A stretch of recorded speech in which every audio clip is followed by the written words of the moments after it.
Morning Dish. He's the hardest working man in show business. His band's music takes you into the midnight hours. And when you wake up, his voice is back on your radio alarm clock. How on earth did this happen? Well, Jeff saw me taking out the trash at the radio station. And he won another award. But this one is better. I'm your boogeyman. That's what I am. It's the Morning Dish with the 2019 Radio Personality of the Year winner, Stephen Phillips. You paying attention to this, Packy? And Murphy's own Sherry Raines. Yeah, you must have given horseback passes to the right guy, Stephen. Well, giddy up. And Packy Smith's Shetland pony is right alongside. You guys know these demo tapes don't just edit themselves together, right? Well, all right. 3 cheers for Stephen Phillips. Y'all need to help Stephen Phillips out over there. Out the door and off the radio. Here's Stephen Phillips. All righty, folks, we're back with you right here, and we have Michael Spedden. He has been involved in movies and the whole 9 yards, plus he has got Fowl Player Radio. Good morning. How are you, brother? Good morning, Stephen. It's great to be with you this morning. Hello, Sherry. Hey, how are you? How are we today? Good. I I'm finally doing figured great. out who you I'm were doing because Stephen was spelling your name wrong for the last 30 minutes. Oh, man. I've been busy this year getting my murder mystery company back up and running. We have our first show. We're from Maryland, Right. up here, from the eastern side of Maryland, up in east of Baltimore, I should say. And we're called the Fowl Players of Perryville. And we have all kinds of boats and trains we're going to be performing on, and hopefully this pandemic will stay away and we won't have to deal with that anymore. Yes. I've been speaking with Steve, and Steve, I'm also a music guy too. We were talking a lot about bands and that sort of thing and our experiences, and had a good old time the other night. I was going to say, it's really generous of you, including Stephen in your music. Well, he's a bass player. Hey. The bass player, yes. We lay down the groove and we take all the abuse in the band. Absolutely. That's the way it is, man. I guarantee It you. is. This murder mystery It thing, is. now, how does that work, though? Is this like, what is it like how does that murder mystery thing work? Is this like dinner and a show, or what is this? It is. It's dinner and a show, Okay. and we come out. We perform a play. Somebody dies, and then the audience has to figure out who did it. And as we're going through, we're dropping clues, and we're giving hints the whole time, and people have to figure it out. Now, some people, I would say maybe 1 out of every 1,000, they just get bored and look out the window, and they're like, I don't want to be here. But then you get people who they unfold their programs, and they have their pencil, and they're sitting there, they're drawing diagrams. It looks like the big whiteboard on Law and Order SVU with all these diagrams and clues and things written down, and they have a good old time with it, and it's a lot of fun. We get a lot of laughter, and I enjoy putting a smile on people's face. I've been to this type of So- theater. It actually is a lot of fun. You can really get into it, Yeah. so it's fun. Yeah. It is, and we break the fourth wall all the time. Now, our motto is, you keep it clean, keep it above the belt, no sex, politics, or religion in it, just silly characters and a good story. And it seems to work. And we've had a great time with it. I took over the company actually 3 years ago. I've been performing with them before then. And it's just been great. People have been very open to having these types of shows, and I have to say I've been blessed with the people that have been involved as well. But don't you I've been think good people are cast ready to people. get out and do yeah. something and to do something that doesn't involve politics, that doesn't involve all those, they just want to have some fun. Oh, yeah. Sherry, you're so right. You are so right. I mean, on my podcast, and I'll talk about that in a second, I have been speaking to people, and this whole pandemic year has really been for a lot of people back to the drawing board.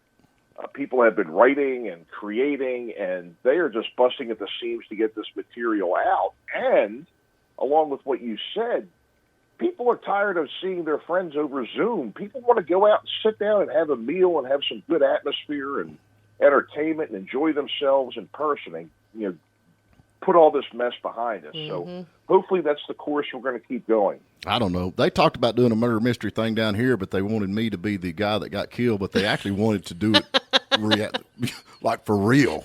Well, he did actually. Stephen was actually in the Little Shop of Horrors at the college over here, Young Harris College, and his only job was to die. Yeah. And I don't know how many retakes that it was. Well, that plant kept spitting me back out. It's like, I can't eat that.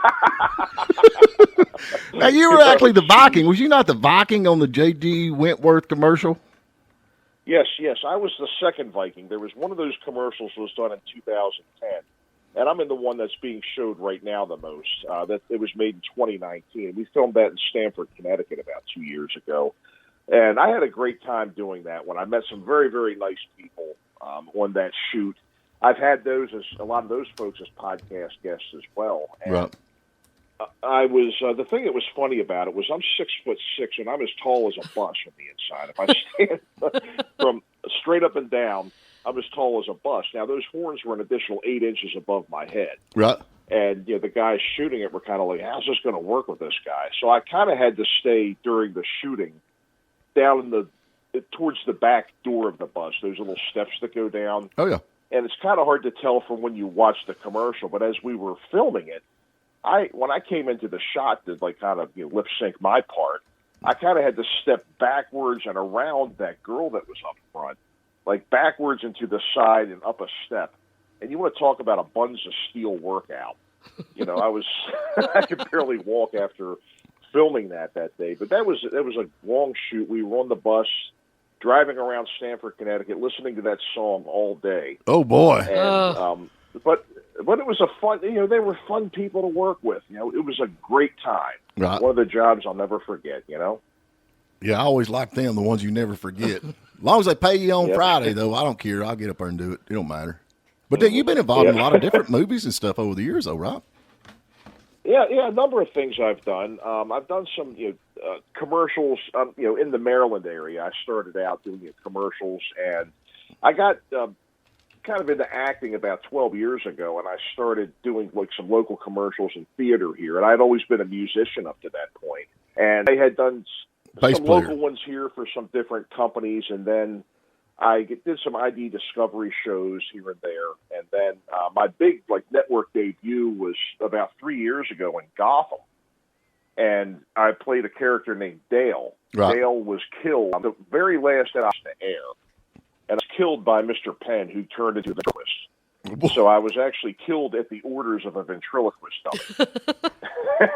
What an honor, man. What an honor. For some reason, he liked me. And then I also did the movie Kimmy versus the Reverend, the Unbreakable Kimmy Schmidt movie. I played the bartender in the Freebird bar, right, where everybody you walk in there belling for Freebird. So I've had love it? Those under my belt. Yeah. Oh yeah. Absolutely. Yeah. I want to clarify one thing because we don't like to put out false stuff. We always like to fact check everything. You said you was a musician. I need to clarify that you're a bass player. Come on. I'm sorry. I just had to do that. I'm sorry. Oh man, yeah, we're used to abuse. It's a lot of fun, man. It's a lot of fun, no doubt. Oh, it is. It's great. It's so great. now you've moved on into the I guess it's called Fowl Player Radio, which is the fowl. Not the fowl. Yes. Not the bird, but like a fowl in sports, right? Oh, it's the bird. Right. Well, we spell it fowl, F-O-W-L, because okay, so it is the bird. It's supposed to be a pun on foul play as a murder, but we're based in Perryville, Maryland, which is right on the Susquehanna River, and we're known for our waterfowl. Right. We have a dozen types of ducks, and we have all kinds of birds, and there's even across the river in the city of Havre de Grace, Maryland, like a waterfowl, a decoy museum. There's so many waterfowl, so we kind of called it that based on our town. But the radio show is basically our podcast is something that it was used to preserve the history. It was supposed to originally be in the Mid-Atlantic region where I'm from, the Baltimore, Virginia, Pennsylvania, D.C. corridor, even Delaware too. And it kind of expanded from there. You and I met Steve Joyner last year. And, the show's kind of expanded to having national guests. But it originally started to kind of preserve the history because there were some bands in this area here that, if you step out of state, you may not know them very well. But in this area here, they were like the Rolling Stones. You know, these bands like Crack the Sky, Face Dancer, Star, Child's Play, Mystic Force, you know, so many of them that were just very, very big in this area here. Mm-hmm. And, you know, Kix is another one. Wrathchild America is another one. Right. And I wanted to kind of preserve that history as well as, you know, we had some great independent television stations here where we had, if you've ever seen the Weird Al Yankovic movie, UHF. Oh, Packy like loves him. Yeah. Loves him. Are you talking about UHF? Yes, yes. Greatest movie of all time. Yeah, it was like a small independent station, and we had people that actually, you know, were the, you know, in charge of, you know, putting together all the programming, and not all of it was, you know, go to a rerun of Seinfeld and put that in. They had to come up with their own and their own kids shows, and I wanted to preserve that history as well. I've had folks that were involved with that, a number of people that have been on the news and radio in this area for 50 years or, you know, a long time. I really wanted to preserve the history and have an opportunity for people to share the stories and remember, you know, my time coming up was the 80s, playing in bands and things like that. What was really a magical time in this area. Oh, you ain't doubting. So that's kind of the idea. We have got to get to a break, man. Tell everybody how they can find you on the World Wide Web before we go, where they can follow some of the stuff that you got going on. Okay, I have an IMDb page, Michael Spedden, foulplayersradio.com. You can also find me at foulplayersofperryville.com. I have a Facebook page, Michael Spedden. I have a Twitter page, Michael Spedden. I'm still trying to figure Twitter out. Yeah, I'm not good with that, especially me being dyslexic. Yeah. We also have Foul Players Radio on Facebook, Foul Players of Perryville on Facebook, and Michael Spedden on Facebook, if I didn't say that already. So those are all the places you can find me. Also, Timmy versus the Reverend on Netflix and Season 5, Episode 8 of Gotham. There you go. Is where you can see me currently. Well, man, we sure appreciate you taking your time giving us a call. Well, thank you. Thank you, Stephen and Sherry. It was great to speak with you, and we'll have to do it again. Good to talk man. to you, too. Yep, Thank you so keep much. it all together up there, and I'll send you some sweet tea and grits. And Absolutely. Duke's mayonnaise. I'm looking forward to that. There you go. All right, man, take care. Thanks. Thank you for spending a little time with us. And remember, you can tune in every morning at WJULradio.com at 8 a.m. Eastern. And please subscribe to our YouTube channel and like us on Facebook, The Morning Dish.